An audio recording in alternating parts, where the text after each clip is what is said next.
What's up everybody, welcome to Money Management channel. My name is Adzi and today I'm gonna be doing an update on MMTLP and FINRA saga. I got the cash in the bag, stadium packed. Born a rock star in this life, gonna live it up. And guys, for today's video I have several quite interesting news. First of all, I will show you an update in regards to the metamaterial bankruptcy case. And you might wonder why we are interested in this case. And the answer is very simple. Because the news and the details that might be disclosed in this case can help to push our case, MMTLP case, forward. And this is very, well, quite close cases in terms of the results in this litigation process. On top of that, I will explain you some details about the so-called NOBO list and how this list and the information from this list can help us to achieve our goals. And I will show you some details about, well, not so important, but still very interesting news as well. And before we dive deep into all of this, please hit the like button for YouTube algorithm. And if you want to know more about technical analysis, if you want to enhance your trading skills, feel free to subscribe to my YouTube channel and join my Patreon account. And guys, this is the post that I wrote on January the 30th. It is a public post that you can find on my Patreon. It is pretty much all trade alerts that I made from December the 1st to January the 30th. These are the results of these alerts. You can see that all of the trades were in profit except this one on December 19th. TRWV hit a stop loss order and we've lost about 1.33% on this trade, but all other trades are in green. That is why you can use these trades in your personal trades as a part of your due diligence. So guys, you've seen many of my trade calls, all delivering strong returns in just hours. Now it's your turn to trade smarter.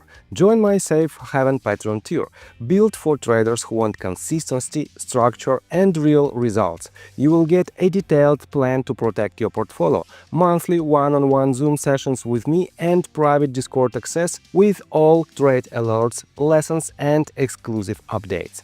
And here is the best part. If you don't earn more than your subscription price within 30 days, you will receive a full refund, no question asked, as long as your trading account balance is at least $2,500 and you've taken all the recommended trades during the period.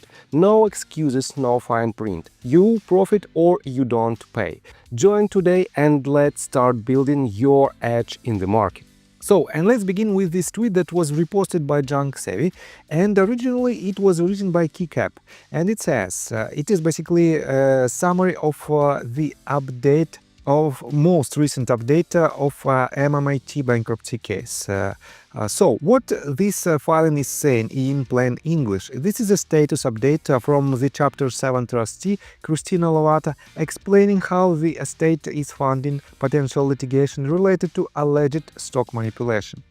Why Special Litigation Counsel was hired. Back in October 2025, the trustee asked the court for permission to hire two law firms, Christian Attar and Cassavis Benson Torres, on a contingent fee basis to investigate possible securities fraud claims. Why? Because early review suggested there may have been naked short selling, spoofing and possible manipulation of MMAT stock before bankruptcy. These would potentially fall under Section 10b of the Securities and Exchange Act.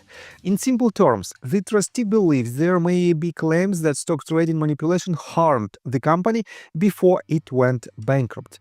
Where the money comes from? Litigation like this is expensive. Depositions, experts discover it adds up fast. So the law firms arranged litigation funding through Parabellum Capital LLC. Funding commitment up to $11.8 million. That money covers litigation expenses. If less than $11.8 million is used, only what's actually advanced must be repaid. The trustee makes clear this funding is not a debt of the bankruptcy estate. It only gets repaid if litigation generates recovery. Layman's translation. A litigation finance company is fronting the money, so the trustee can pursue possible securities fraud claims. If the case wins or settles, Parabellum gets paid back from proceeds. If nothing is recovered, the estate isn't personally on the hook. Why this filing was submitted now? The trustee is basically telling the court, if the court wants more disclosure or approval regarding the funding agreement, we will comply. This suggests, this suggests the funding agreement may have been questioned, or opposing parties are raising arguments about whether the trustee needed further court approval. These filings is defensive and clarifying. What this means strategically? This confirms the trustee is serious about investigating trading manipulation. There is third-party financial backing to pursue it. The litigation could include 10B securities fraud claims. The estate itself isn't directly borrowing money. This also weakens arguments that the trustee isn't properly obligating the estate. The subpoenas or investigations are just speculative. Omega advice: caution. This filing does not mean a lawsuit has been filed yet. Liability has been established, manipulation has been proven, and definitely it is not set in stone, at least right now, but we can assume this. It means the trustee has funding and legal terms ready to investigate and potentially pursue claims if evidence supports it. Bankruptcy courts allows this type of funding arrangement frequently in complex litigation. So this means, guys, it will not be so painful to pay this money from the company itself.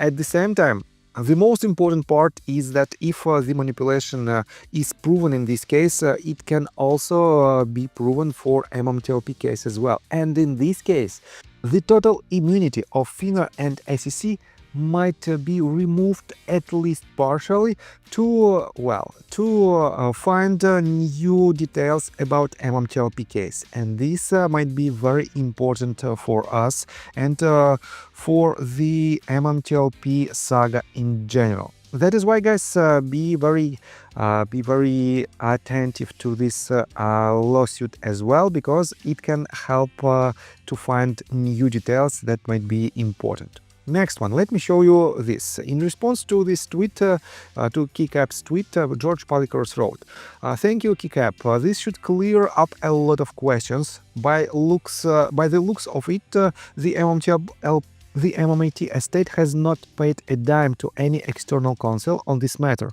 No win, no fee. It is crystal clear." Next one, let me show you quite interesting tweet from George Palikers again. Breaking weather forecast for tomorrow.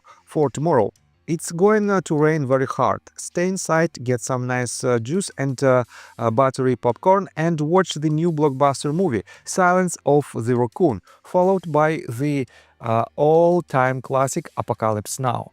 And guys, I have to admit that Puzzled Raccoon, if it was mentioned right here by George Palikers, has a quite opposite point of view to this entire story. It is quite similar to my point of view, but by the way, guys, take a look that I'm showing you both sides of the community, and despite the fact that I have my personal opinion, I support each and every actions from MMTLP community that potentially might lead us to the resolution. Yes, it might not be so effective, or it might be more effective on the other side, and it doesn't matter what side you are at, but in general, it should lead us to some kind of results, one way or another. And as you can see, George Palikers has some information that, that will not be so pleasant for Puzzled Raccoon.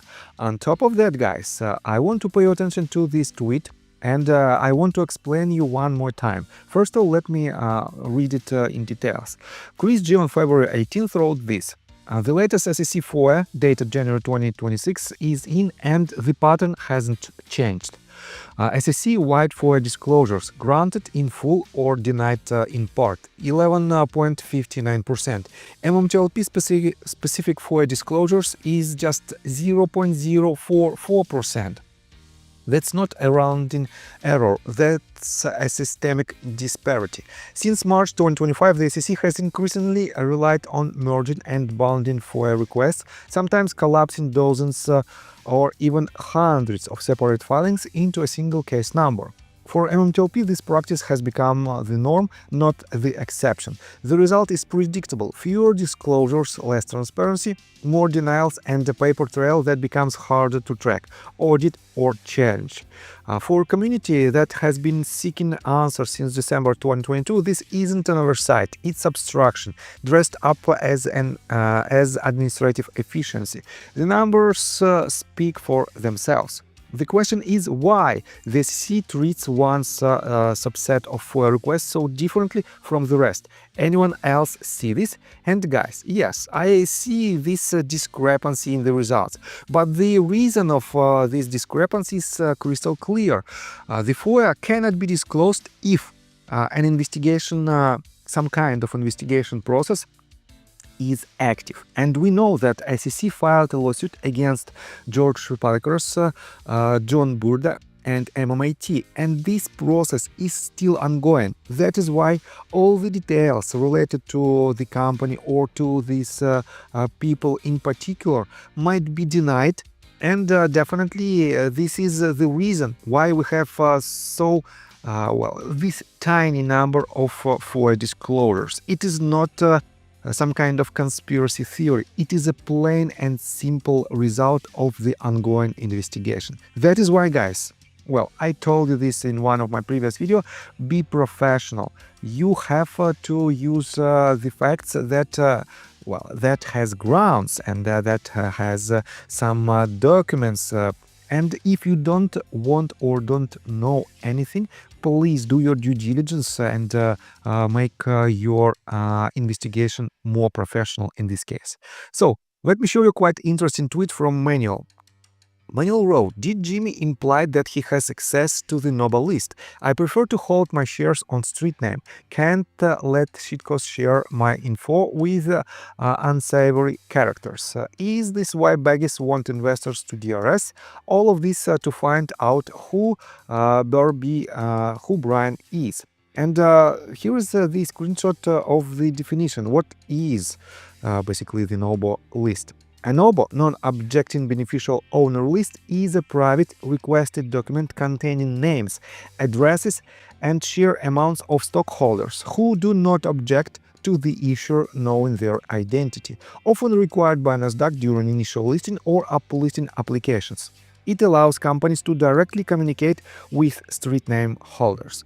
And guys, let me show you some updates, some comments under this tweet. Sam wrote this 5 hours ago. Well, John Burda and Gray Market claimed to have access, and Burda well past any official positions at the company. And she refers to her own tweet that she wrote on December the 7th, and December the 7th of 2025. MMTLP space leader Jack congratulates himself for making Karma Collects leave the MMTLP community, but ex-CEO John Burda vouched for Drew on multiple occasions, even verified his share count on the Nobo. Drew knows intimate details about Burda, not adding up. And guys, I have to say that if John Burda has an access to this Nobel list, I think it can be useful for the community to see this list as well. If it is not, if he is not under NDA, and if this can be published one way or another with redacted addresses and names, we can rely on the share count in this list.